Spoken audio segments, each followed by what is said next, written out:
कृष्णा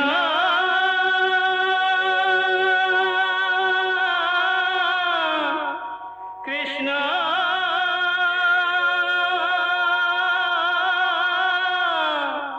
हरे कृष्णा हरे हरे।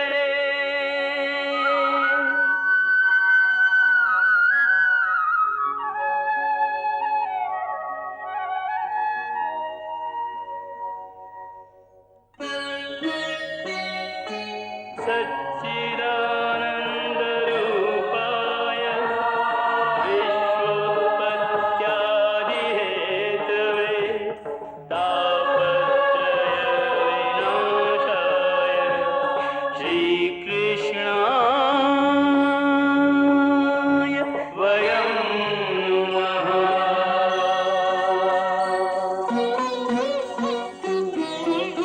श्रीकृष्ण गोविन्द हरे मुरारे, हे नाथ नारायण वासुदेव। हरे कृष्ण राधे राधे कृष्ण कृष्ण हरे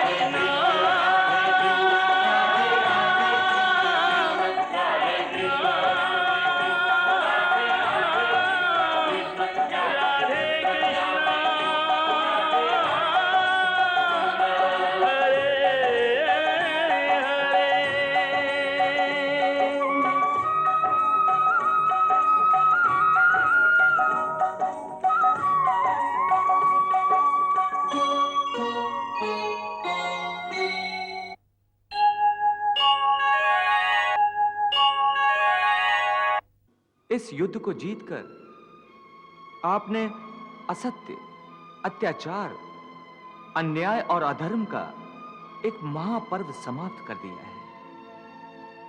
अब आपको एक नए पर्व, एक नए युग का शुभारंभ करना है, जहां केवल सदाचार, सत्य और न्याय का राज होगा। इसलिए आप अपने कर्तव्य से मुंह मत मोड़िए। हस्तिनापुर का राज सिंहासन आपकी प्रतीक्षा कर रहा है। उसे स्वीकार करके उसका सम्मान कीजिए। कर्ण के बलिदान के लिए यही सबसे बड़ी श्रद्धांजलि होगी।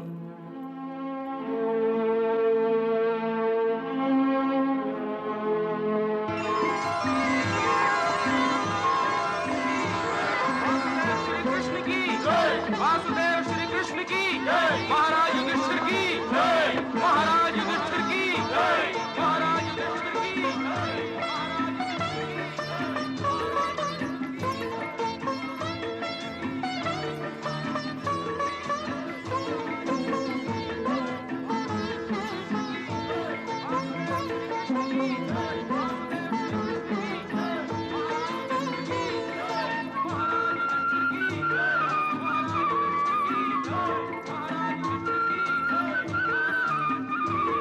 आखिर धर्म की विजय तो हो ही गई। तभी तो अधर्म पर विजय प्राप्त करने वालों का कैसा शानदार स्वागत हो रहा है इस दरबार में।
ताजश्री, अपने ज्येष्ठ पुत्र युधिष्ठिर का प्रणाम स्वीकार कीजिए।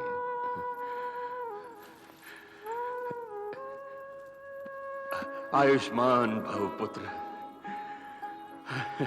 आयुष्मान भव।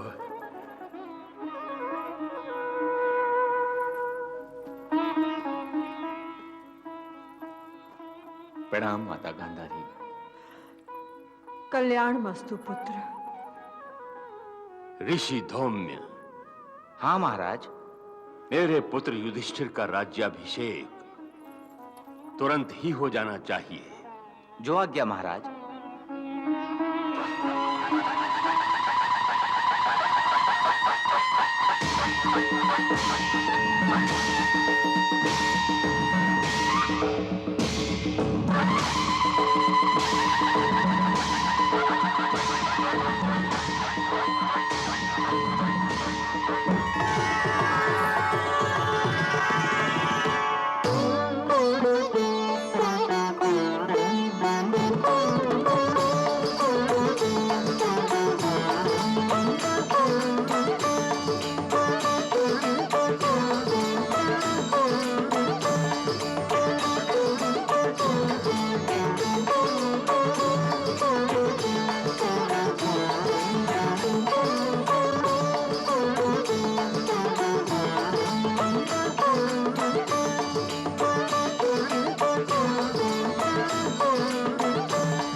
आओ पुत्र, राज सिंहासन ग्रहण करो। जो आज्ञा ताजश्री।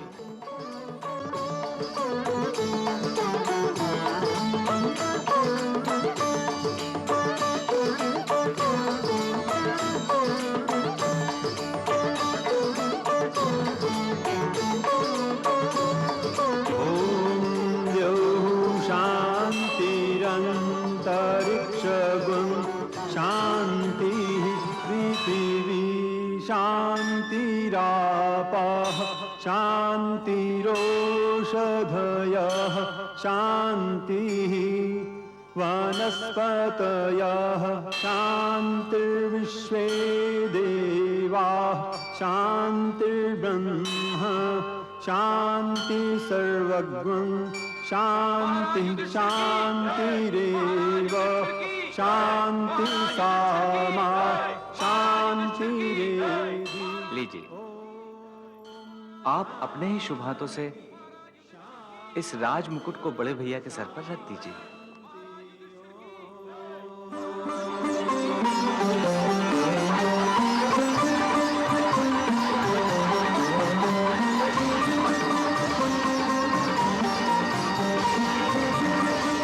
आयुष्मान भव, आयुष्मान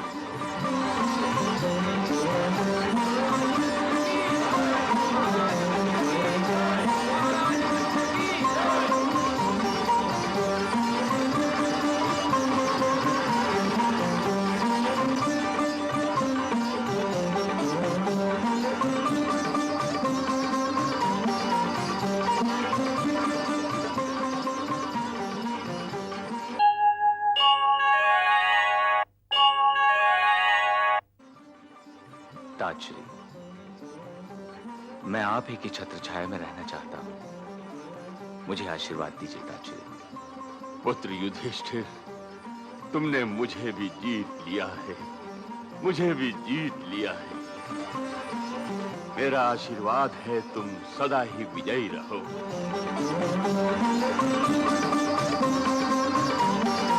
केशव, तुम कुरुकुल के सच्चे साथी हो। तुम्हारी सहायता के बिना हम पांडव ये युद्ध जीत ही नहीं सकते थे। तुम्हारी एक कृपा दृष्टि हम पर सदा ही बनी रहे।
कुरुकुल का संहार करवाया है। इस महाविनाश का उत्तरदायी दुर्योधन नहीं, तुम हो। तुम स्वार्थी हो, तुम लोभी हो। तुम राजा बनने के योग्य नहीं हो, तुम्हें राजा बनने का कोई अधिकार नहीं है। धिक्कार है तुम पर युधिष्ठिर, धिक्कार है। तुम शमशान के राजा हो। नहीं, नहीं, नहीं, तुम स्वार्थी हो। नहीं चाहिए, नहीं चाहिए मुझे राज, नहीं चाहिए, नहीं चाहिए मुझे राज, नहीं चाहिए, नहीं,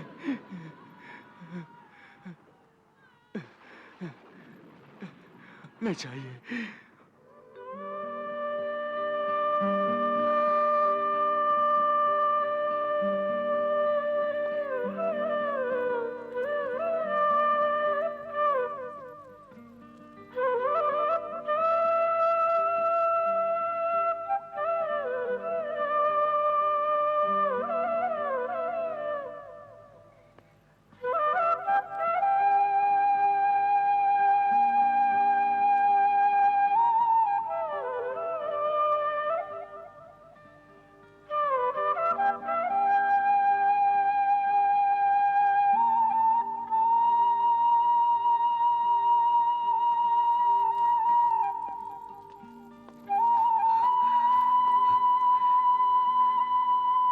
केशव, केशव,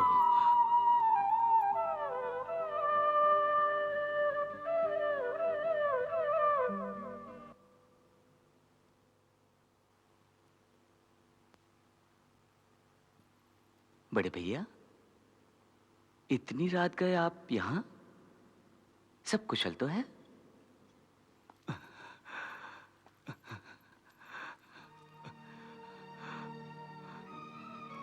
तुम तो अंतर्यामी हो केशव, सबके मन की बात जानते हो, फिर भी तुम मुझसे ही पूछ रहे हो। जब से मैं इस राजमहल में आया हूं, मेरी रातों की नींद उड़ गई है, एक पल की भी शांति नहीं है। मेरा सारा सुख, चैन, सब कुछ मुझसे छिन गया है। इससे तो अच्छा वन में ही वास था, जहां कम से कम मैं चैन की नींद तो ले लिया करता था केशव। परंतु यह अशांत चित्त का कारण क्या है बड़े भैया? मेरे मन में रह रह कर एक टीस सी उठती है। ऐसा लगता है जैसे कोई बार बार मेरे दिल पर भाले चलाकर उसे छेदे डाले जा रहा हो।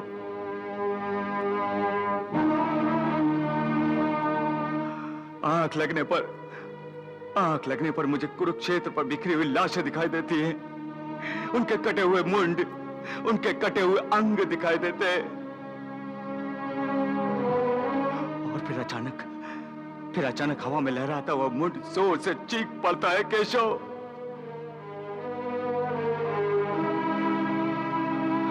आंखें खोलने के बाद भी मुझे चैन नहीं मिलता। कुरुकुल की स्त्रियों का आक्रोश सुनकर मेरा कलेजा फटने लगता है केशव। मैं तड़प उठता हूं। कभी कभी तो ऐसा लगता है कि जैसे हस्तिनापुर के राजमहल की हर दीवार, हर स्तंभ रो रहा है और मुझे दोष दे रहा हो, जैसे कुरुक्षेत्र के भीषण नरसंहार का पापी मैं हूं केशव, पापी मैं हूं। मधुसूदन, कुरुकुल की दुर्भागी स्त्रियां जब मुझे अपनी व्याकुल नजरों से देखती हैं तो मेरा साहस टूटने लगता है। मुझे ऐसा लगता है जैसे पापी मैं हूं केशव।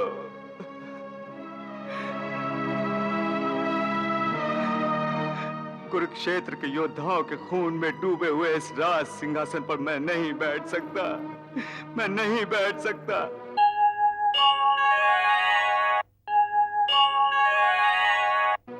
मुझे ये राजपद नहीं चाहिए माधव, मुझे ये राजपद नहीं चाहिए। नहीं चाहिए माधव, नहीं चाहिए।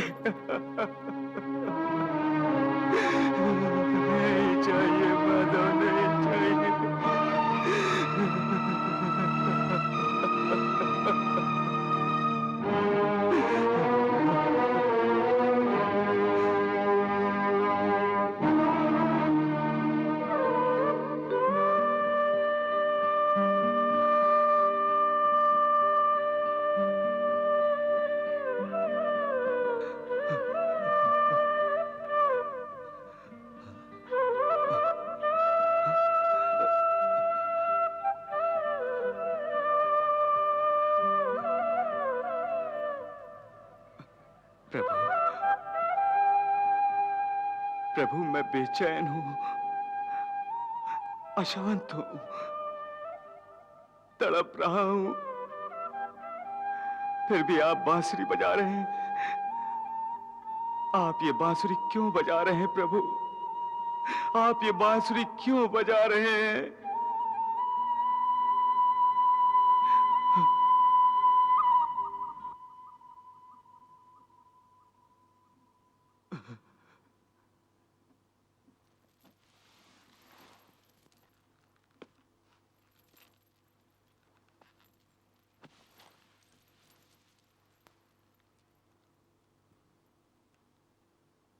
बड़े भैया,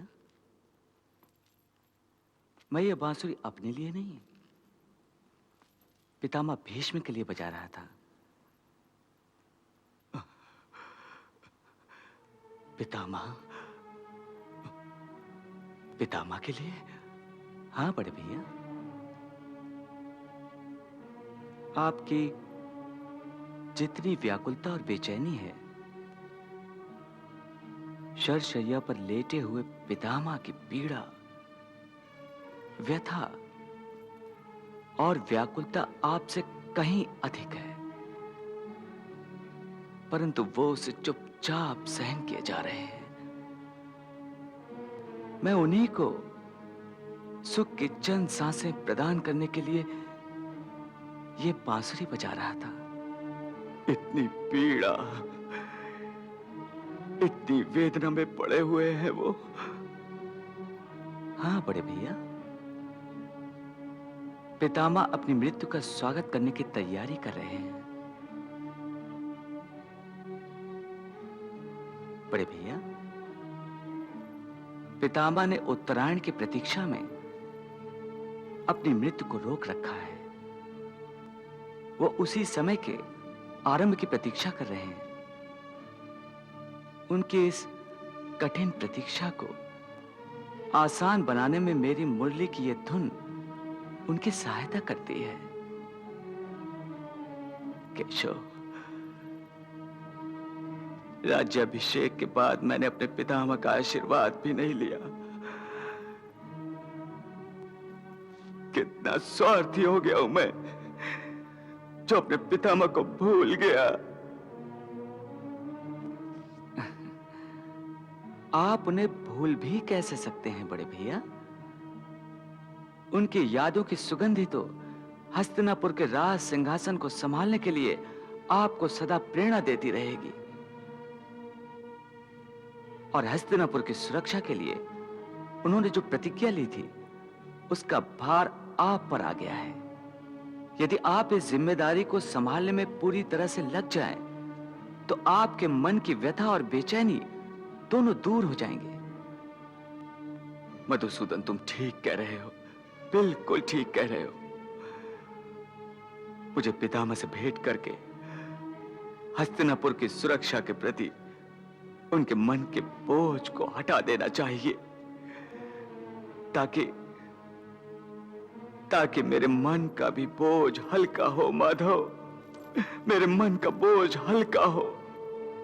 आपने मेरे मन की बात छेड़ दी बड़े भैया, मेरे मन की बात छेड़ दी।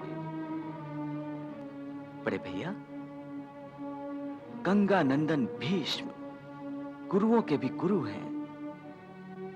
वो महाज्ञानी हैं, धर्मपरायण हैं, कुशल नीतिज्ञ हैं। वो अपने जीवन अनुभव के भंडार से राज करने के संबंध में आपको गुरुपदेश देंगे, जो बड़े से बड़े राजकोष से भी कहीं अधिक अनमोल होगा। गीता के रूप में जैसा अनमोल खजाना जो तुमने युद्ध के प्रारंभ होने से पहले अर्जुन को दिया था। हाँ।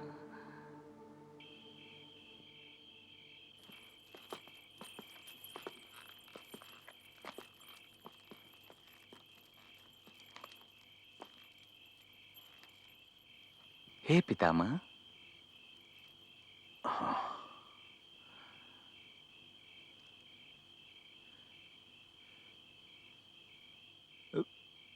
प्रभु,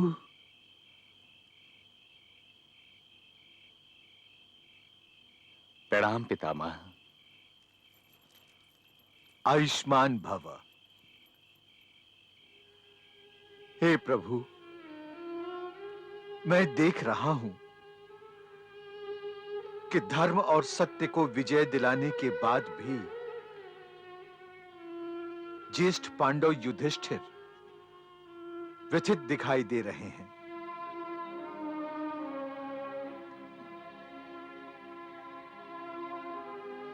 हे कुरुश्रेष्ठ, हे गंगापुत्र, युद्ध के उपरांत जब आवेश और क्रोध ठंडा पड़ जाता है तो मनुष्य क्षत्रिय की भांति नहीं, मानव की भांति सोचने लगता है और भावनाओं के धारे में बहने लगता है।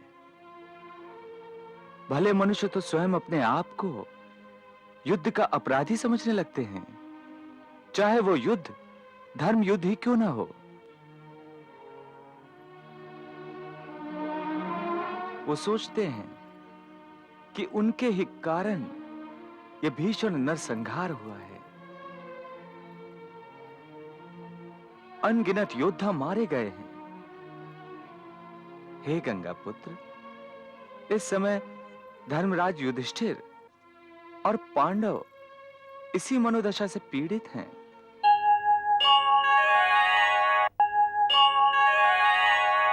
योद्धाओं की पत्नियों के विलाप को देखने के बाद, जिसमें अपने ही सगे संबंधी भी शामिल हों, ऐसी प्रतिक्रिया अनुचित तो नहीं है प्रभु। हाँ, परंतु प्रतिक्रिया तो मन का ताप है, जिसे तन के ताप की भांति 2-4 दिन में उतर जाना चाहिए। अन्यथा यदि मन निरंतर पश्चाताप में तपता ही रहे तो मन का भयंकर रोग हो जाता है। मनुष्य का मानसिक संतुलन ठीक नहीं रहता और वो किसी काम का नहीं रह जाता। विशेषकर राजा को यदि ये रोग शिकार बना ले तो सारी प्रजा पीड़ित हो जाती है। इसलिए इस रोग का तुरंत उपचार करने के लिए मैं सभी पांडवों को आपके पास लाया हूं, क्योंकि मैं जानता हूं कि ज्ञान प्रकाश ही इस रोग का अचूक उपचार है। प्रभु, आप क्यों मुझे लज्जित कर रहे हैं? मैं भला कहां का ज्ञानी हूं, और मन का ये रोग तो युद्ध से पहले ही अर्जुन को लग गया था।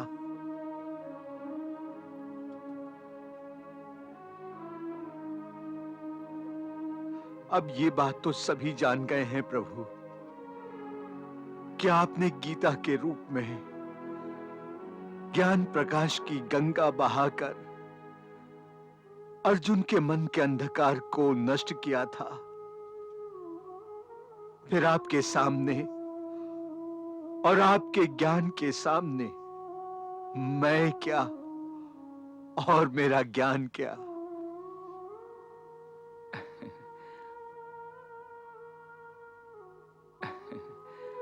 पितामह, अर्जुन की बात दूसरी थी। वो मेरा मित्र है, इसलिए मित्र के नाते मैं उसे सीख दे सकता हूं। परंतु धर्मराज युधिष्ठिर मेरे भ्राता हैं, बड़े भैया हैं। यदि मैं इन्हें सीख देने लगा तो ये छोटा मुंह और बड़ी बात होगी। और यदि आप अपने अनुभव और ज्ञान के भंडार से पांडवों को कुछ नहीं देंगे तो ये लोग आपके ज्ञान से सदा वंचित रह जाएंगे। इसलिए हे शांतनु, धर्मराज युधिष्ठिर के लिए ज्ञान की गंगा बहाइए, जो इस पृथ्वी लोक पर आपके बाद भी लोक कल्याण के लिए बहेगी और लोगों की ज्ञान पिपासा दूर करती रहेगी। हे लोकनायक, हे वासुदेव, हे प्रभु, आपने अपने भक्त से विनती करके उसे लज्जित कर दिया है। परंतु आप जिसे विनती कह रहे हैं उसे मैं आपकी आज्ञा मानकर उसका पालन करने का पूरा प्रयास करूंगा। परंतु परंतु मुझे डर है कि मेरा शरीर मेरा साथ नहीं दे रहा है।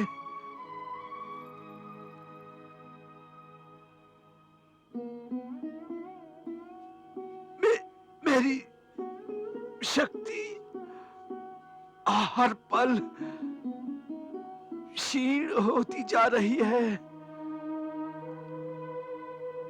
अर्जुन के इन बाणों के अग्र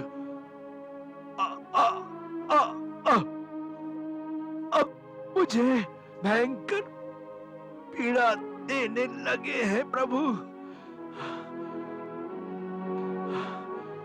तन बदन में आग सी लगी है। मुझे यूं लग रहा है कि मैं शरशैया पर नहीं,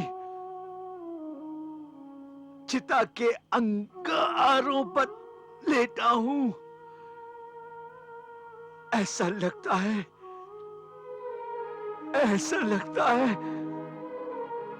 कि किसी भी पल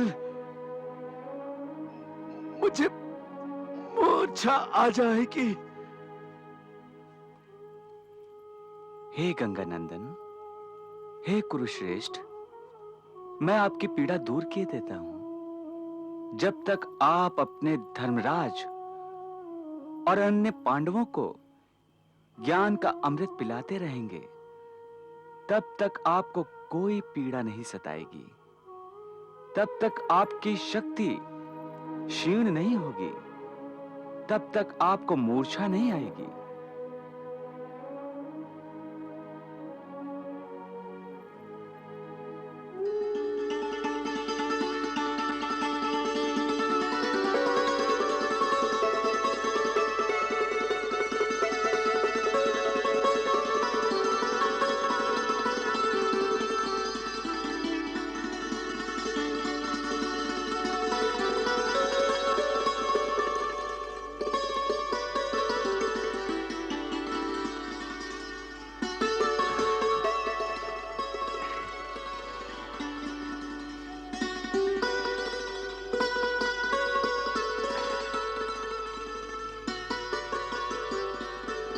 हे भक्तवत्सल, हे विश्वनाथ, तुम्हारी लीला अगाध है। तुम्हारी कृपा दृष्टि से ही सृष्टि फलती फूलती है। मेरी सारी पीड़ा नष्ट हो गई है। अब मैं अपना ज्ञान पांडवों को निरंतर दे सकता हूं। हे पितामह, जब तक ये समस्त लोक और सृष्टि रहेगी, तब तक आपका ये ज्ञान जो आप बड़े भैया को प्रदान करने जा रहे हैं, श्रद्धा से वेद वचन माना जाएगा। अब आप ही पांडवों के गुरु बन जाइए और बड़े भैया का अज्ञान नष्ट कीजिए।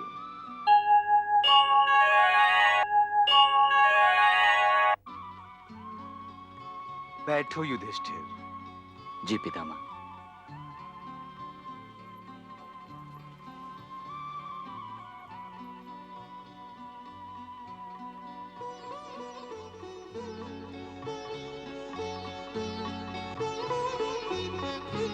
पुत्र, मैं तुम्हारे मन को गुण की तरह लगे हुए संदेह और शंकाओं के विकारों को श्री कृष्ण के आदेशानुसार दूर करने का प्रयास अवश्य करूंगा।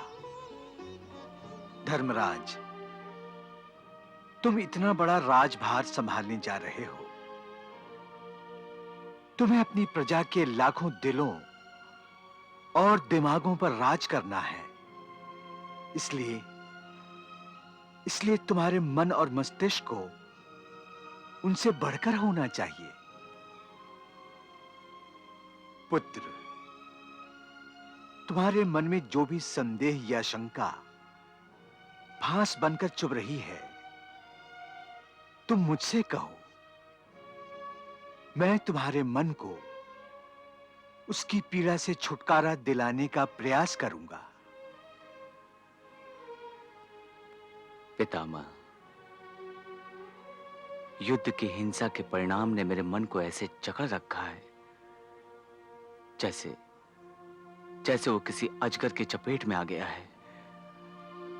सबके समझाने पर भी मेरे मन से हिंसा और अपराध का एहसास मिट नहीं रहा है पितामह, मिट नहीं रहा है।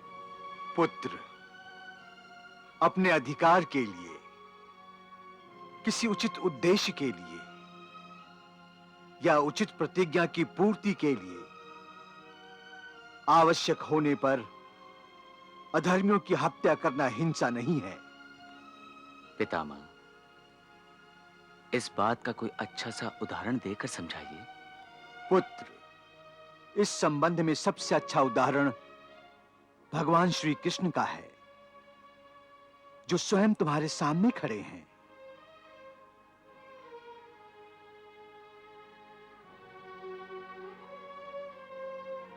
तुम्हें याद होगा, जब राजसूय यज्ञ के समय श्री कृष्ण को राजाओं का राजा चुना गया था, तो उन्हीं के रिश्ते के भाई शिशुपाल ने इसका विरोध किया था।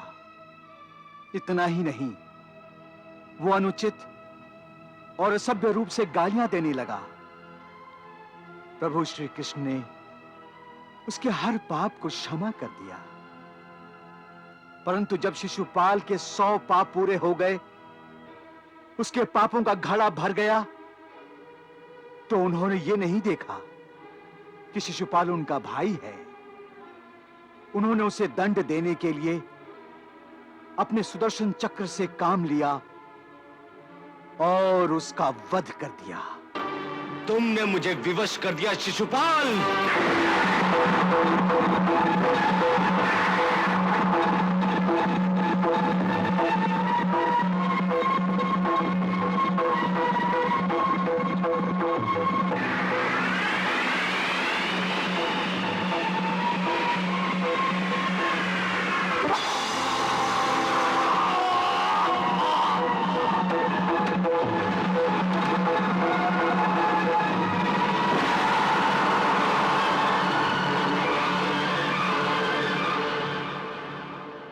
पुत्र युधिष्ठिर, जब किसी पापी को 100 बार क्षमा करने पर भी उसमें परिवर्तन ना आए, वो धर्म के रास्ते पर ना आए, तो ऐसे अपराधी और पापी को दंड देने के सिवा कोई रास्ता नहीं रह जाता।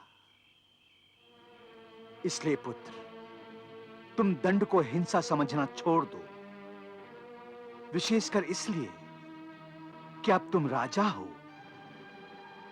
और राजा तो दंड नायक की निशानी के तौर पर दंड को धारण करता है। इसीलिए राजा को दंड धारक भी कहते हैं।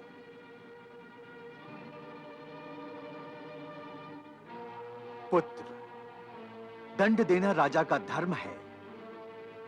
यदि राजा भावुक होकर अपना यह धर्म नहीं निभाएगा, तो राजा के दंड का भय ही नहीं रहेगा और फिर राज्य में व्यवस्था ही नहीं रहेगी। सरकारी नौकर अपने आप को राजा समझने लगेंगे। राज्य में निराज अर्थात अराजकता फैल जाएगी। जरा सोचो, प्रजा की क्या दशा होगी जब राज्य के छोटे कर्मचारी अपने सरकारी कामों को करने के लिए भी घूस की मांग करने लगेंगे। चोर, उचक्के और डाकू सरकारी कर्मचारियों की छत्र छाया में लूट मार मचाएंगे और कोई पूछने वाला नहीं होगा।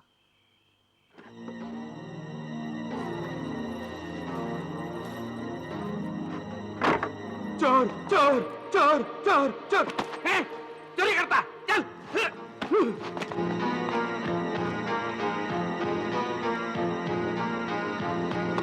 चोरी करता। सरकारी प्रहरी शर्म नहीं आती तुझे? चोर को पकड़ेंगे और माल आधा आधा बांटकर खा जाएंगे। चल यहाँ।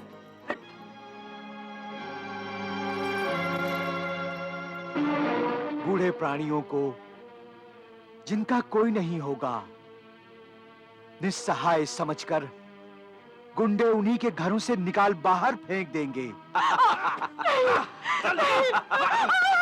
अभी हमारा है। अब हमारा है। जा यहाँ से।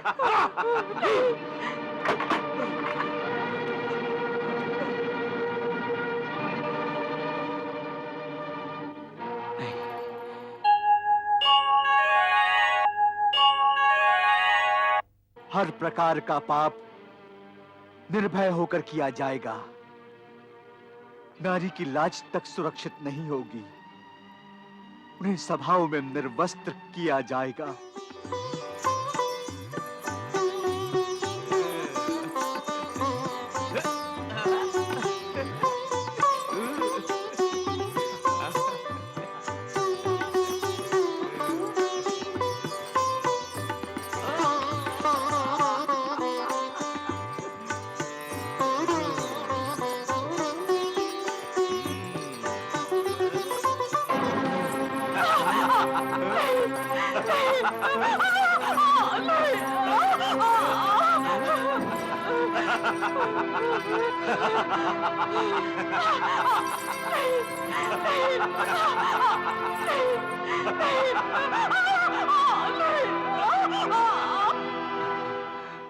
नहीं नहीं, ऐसा नहीं होगा। मैं ऐसा अधर्म नहीं होने दूंगा पितामह, नहीं होने दूंगा। परंतु यदि तुम धर्म युद्ध के परिणाम को अधर्म समझकर यूं ही शोकग्रस्त हो गए तो यही सब कुछ होगा। इसी अधर्म का राज होगा। तुम्हारे सामने ही ये पाप होंगे, क्योंकि राजा का भय ही किसी को नहीं होगा। नहीं नहीं पितामह, नहीं। अब मैं ऐसा नहीं होने दूंगा, ऐसा नहीं होने दूंगा। आपने मेरी आंखें खोल दी हैं। अब मैं धर्म का राज स्थापित करूंगा। हाँ पितामह, अब मैं धर्म का राज स्थापित करूंगा। पुत्र, मुझे खुशी है कि तुम शीघ्र ही इस बात को समझ गए हो। मुझे विश्वास है कि तुम एक बहुत ही अच्छे राजा सिद्ध होगे, क्योंकि अच्छा राजा वही बन सकता है जो धर्म के लिए सब कुछ तज देने को तैयार रहता है, यहां तक कि अपने प्राणों की भी चिंता नहीं करता। उसका जीना मरना सब दूसरों के लिए होता है, और ये प्रधान गुण मैंने तुम में देखा है। पितामह, आप मुझे बताइए कि एक अच्छा राजा किन किन गुणों से बनता है और उसकी पहचान क्या है? पुत्र, अच्छे राजा के गुण प्रजा के मुंह से ही सुने जाते हैं। सुखी प्रजा अच्छे राजा का दर्पण होती है।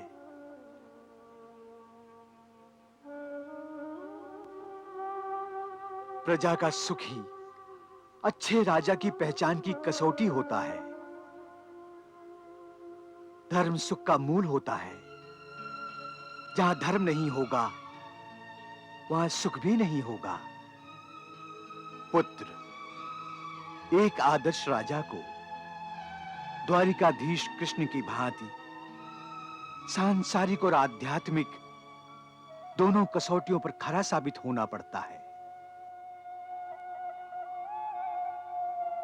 भगवान श्री कृष्ण के आध्यात्म के प्रकाश के सहारे यदि तुम राजनीति के पथ पर आगे बढ़ोगे तो तुम्हें और तुम्हारी प्रजा को सुख, शांति, समृद्धि और सफलता सब कुछ मिल जाएगा।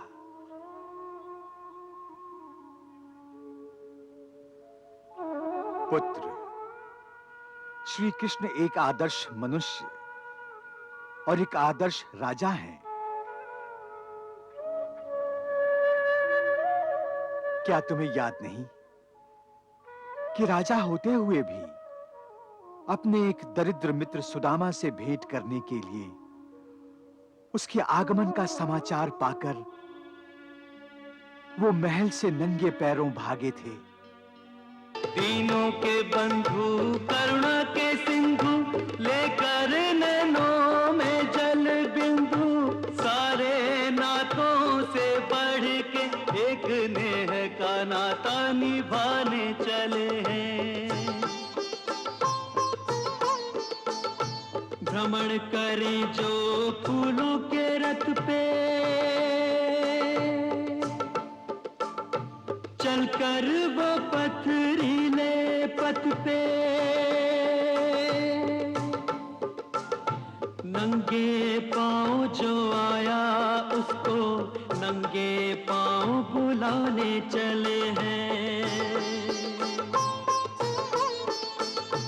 दर्शन की अभिलाषा खोके जगत हंसाई से व्याकुल होके, आस के टुकड़े सुदामा संजो के अश्रु में जीवन डुबाने चले हैं। प्रेम परीक्षा की घड़ी आई, मित्र के नाम की होना हंसाई, मित्र परायण कृष्ण कन्हाई, रूठा मित्र मनाने चले हैं। रूठा मित्र मनाने चले हैं। सुदामा, सुदामा, किधर गया मेरा मित्र? कहाँ गया सुदामा? कहाँ गया मेरा मित्र? अरे सुदामा नजर नहीं आता। वो तो लौट गए द्वारकाधीश। कहाँ? इस तरफ गए। किधर? इस तरफ। सुदामा, सुदामा, सुदामा, सुदामा।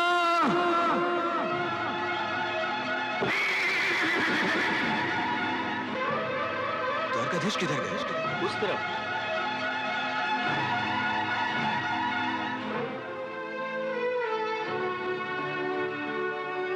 लो, वो फिर आ गया।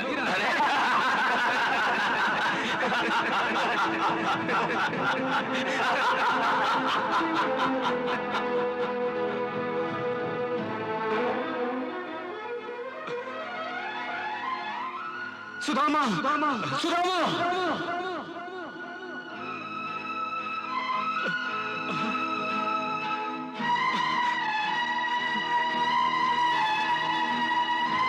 सुदामा,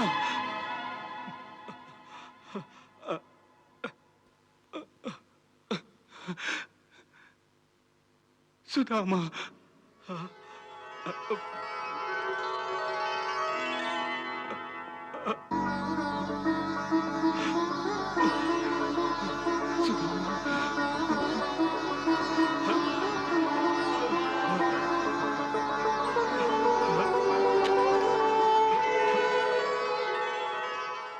कृष्णा